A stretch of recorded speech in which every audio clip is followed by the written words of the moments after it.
Граѓаните од местната заедница Панче Пешев вчера вечер организираа состанок на кој се разговараше за проблемите од речиси секојдневното опожарување на смет, отпад, градежен шут, гуми на потегот од спомен Костурница па се до влезот на населбата Перо Чичо.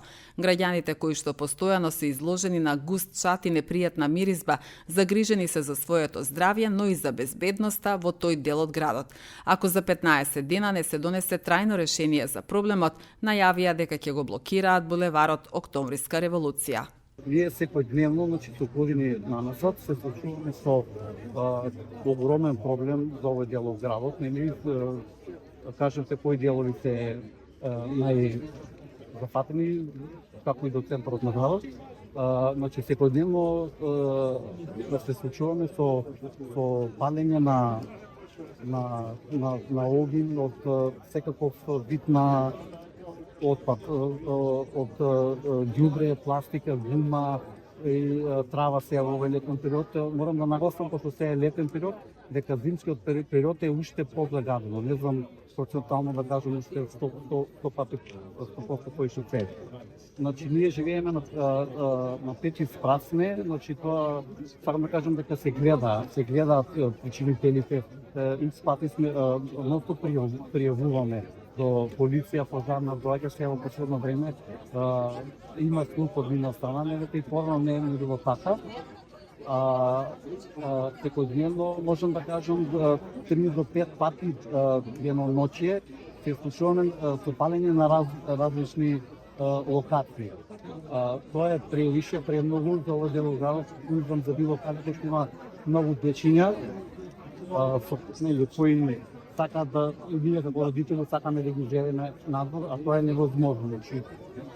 Реагираме, направивме собир, овој собир го организиравме дел од станарите што се тука на овие згради што се најблиско до местото кај што се пали, заедно со представниците од местната заедница Панче Пешев, за да им дадеме потик на институциите, бидејќи тие, како што приметуваме, нема суд за многу малку има суд за ваква ситуација. Сите ја префрлуваат топката едни кон други,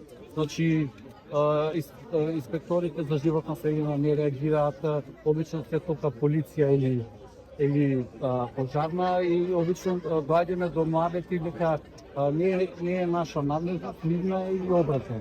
Доаѓаме до ситуација дека со младите дека овој проблем не може да се реши. Ние сме тука собрани за да поттикнеме институциите да се вршат својата работа, за да се реши овој проблем. Се собравме голем дел на граѓани за да прво кажеме што мислиме да кажеме, второ за да се договориме што ќе правиме следно. Следното, ако во рок од 15 дена институциите не се вршат, а имаме најава дека кризниот штаб имал состанок, дека се преземат мерки, се приметува од штеда, за поздрав е, секако. Следниот чекор ќе биде за 15 дена, нормално најавено, ќе биде блокирање на некој дел од булеварот Октомвриска револуција. Што ви било, дека ви информирате за